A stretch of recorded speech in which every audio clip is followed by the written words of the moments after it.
Hans Kelsen, Robert Alexy y Ronald Dworkin en las decisiones judiciales. Hans Kelsen. Como primer punto, su postulado: bajo determinadas condiciones, un sujeto A deberá observar cierta conducta. Si no la observa, un sujeto B, órgano del Estado, le aplicará determinada sanción. Este postulado se sigue claramente en la actualidad al sancionar los actos ilícitos.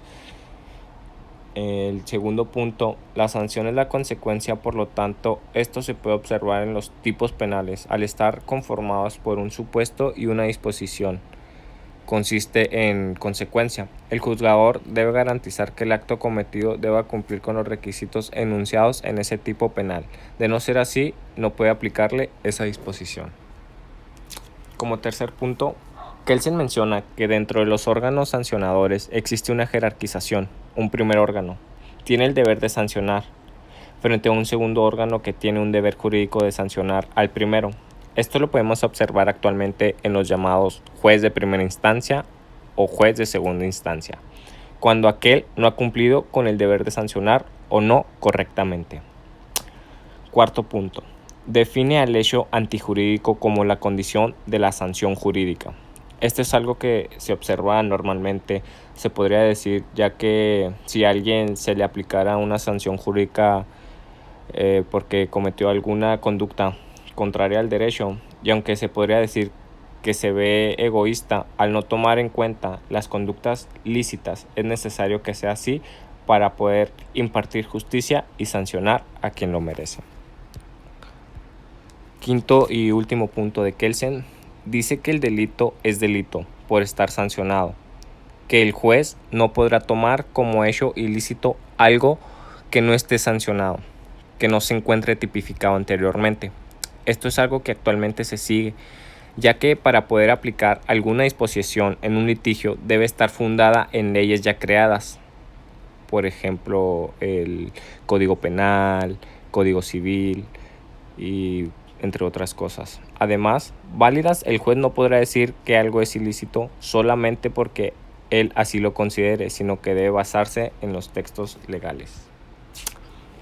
Robert Alexy. Punto número 1. Ampliar el concepto de derecho. Alexy dice que los principios que constituyen las razones para crear tanto las reglas antiguas como las nuevas deben ser incorporadas al concepto de derecho. Este sigue siendo un debate, ya que para el derecho no hay concepto completo, porque no abarca únicamente normas. Lo podemos apreciar en las decisiones judiciales cuando el juez acude a otras herramientas que no son las normas, tales como los principios generales del derecho, las jurisprudencias, la analogía y entre otras cosas. Por segundo punto, el test de la razonabilidad se ha convertido pues en un instrumento interpretativo clásico de gran parte de los derechos fundamentales. Esto se observa porque en los últimos años los derechos fundamentales han tomado gran relevancia, sobre todo al momento de que se sanciona a un sujeto, al defender también sus derechos por ser una persona y no darle un maltrato solamente por cometer una conducta ilícita. Tercer punto, la racionalidad orgánica. Como la presenta Alexy, para considerar la validez jurídica es necesario que exista una justificación racional.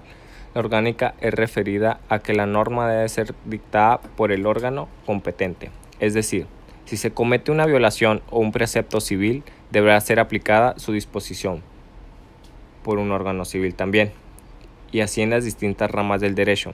Dentro de las decisiones judiciales, el juez, aparte de reconocer o conocer el caso, debe conocer de la rama, por lo tanto, debe estar capacitado para poder aplicar esa sanción. Punto número 4. Racionalidad procedimental. Esto es algo de mucha importancia al momento de que el juez tome una decisión, e incluso desde antes, porque dentro del derecho existen procesos como para un litigio, para crear una norma y para muchas otras situaciones, y esos procesos deben ser atendidos como están establecidos. Se establecieron para llevar un control, para realizar todo correctamente o la mayormente posible. Por lo tanto, esto es algo observable desde siempre. Alexis menciona que la norma válida es aquella que siguió el proceso. Actualmente nosotros tenemos el proceso legislativo, conocido comúnmente como IDASPI. Por último, la racionalidad axiológica. El contenido de la ley debe estar en acuerdo con la moral y la justicia en las decisiones judiciales. Esto influye porque se piden algunas ramas, por ejemplo, la mercantil, que para realizar ciertos actos o contratos no deben existir vicios, lo cual se equipara a que vayan en respeto a la ley. Ronald Dworkin, como primer punto, los derechos en serio. Como el autor lo menciona, tomarse los derechos en serio es que los derechos básicos e inalienables del ser humano no deben ser sacrificados ante otras cosas, deben ser protegidos. Esto lo observamos en la presunción de inocencia. Por ejemplo, ahí están protegiendo y eso es algo que actualmente ha traído muchos debates. Un segundo punto. Dworkin pretende mostrar los principios generales del derecho como algo necesario a lo que el juez debe recurrir al momento de tomar decisiones, y lo logra, porque en la actualidad sí se toman en cuenta, no obligatoriamente, pero sí como una herramienta que coadyuva. Punto número 3. Dworkin presenta al juez Hércules con una tarea consistente en desarrollar la mejor y más coherente teoría que explique y justifique el derecho explícito y que integre y comprenda todas las exigencias que derivan del sistema constitucional con la seguridad de encontrar el principio adecuado para resolver el conflicto o supuesto de hecho. Esto es algo que los juzgadores deben tener en cuenta. Deben actuar con eficiencia y siempre aplicar disposiciones adecuadas al conflicto. Cuarto punto. Dworkin también nos menciona, dice que si el gobierno no se toma los derechos en serio, entonces tampoco se está tomando con seriedad el derecho.